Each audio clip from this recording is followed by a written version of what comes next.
السلام علیکم ورحمۃ اللہ وبرکاتہ۔ آج جناب سید الانبیاء حضور اکرم صلی اللہ علیہ وآلہ وسلم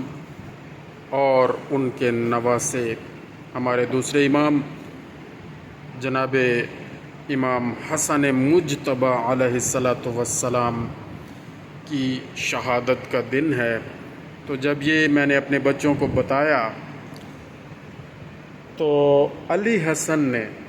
یہ سوال کیا کہ ایک دن کیسے پھر شہادت ہو گئی، حضور پاک بھی اسی دن شہید ہوئے اور امام حسن مجتبی بھی اسی دن شہید ہوئے۔ بچوں کو نہیں پتہ تھا، تو میں نے ان کو بتایا کہ بہت عرصہ پہلے جب حضور شہید ہوئے تو اس کے بعد کافی عرصے بعد شہادت ہے جناب امام حسن مجتبی کی، لیکن دن یہی 28 صفر کا تھا۔ تو بڑا غمناک دن ہے اور ہمیں سید الانبیاء علیہ الصلاۃ والسلام کی شہادت کے اسباب کو جاننا چاہیے، اور وہ کون لوگ تھے جو سید الانبیاء جیسی ہستی، رحمت للعالمین جیسی ہستی کو بھی جنہوں نے شہید کیا اور ان کو بھی نہیں چھوڑا۔ اور سب سے بڑا جو مسئلہ تھا وہ یہی تھا کہ خم غدیر پر اللہ تعالیٰ کے حکم سے جب رسول خدا صلی اللہ علیہ وآلہ وسلم نے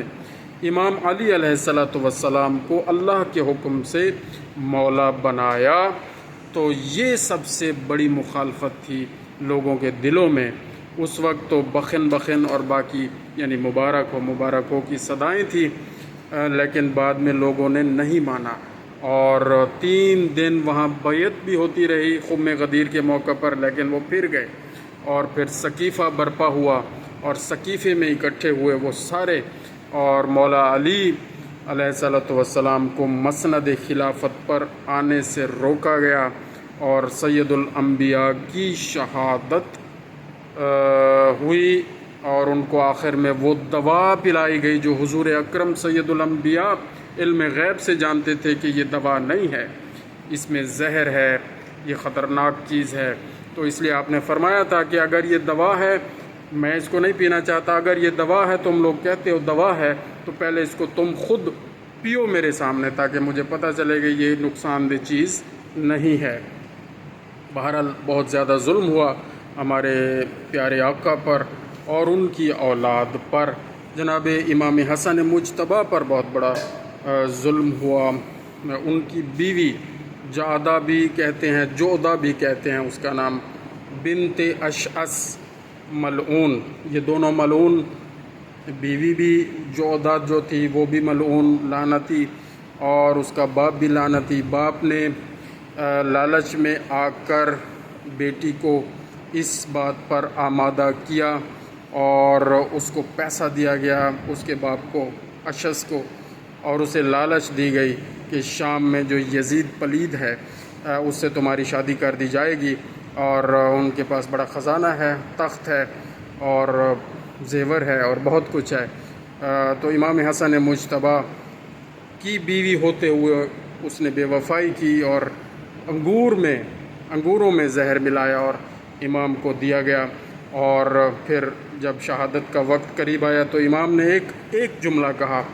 جعدہ کیا میں تمہارا اچھا امام نہیں تھا کہ تم نے مجھے یہ انگوروں میں زہر دیا ہے؟ اور یہ تو وہ شخصیات ہیں جنہوں نے جعدہ یا جعدہ جیسی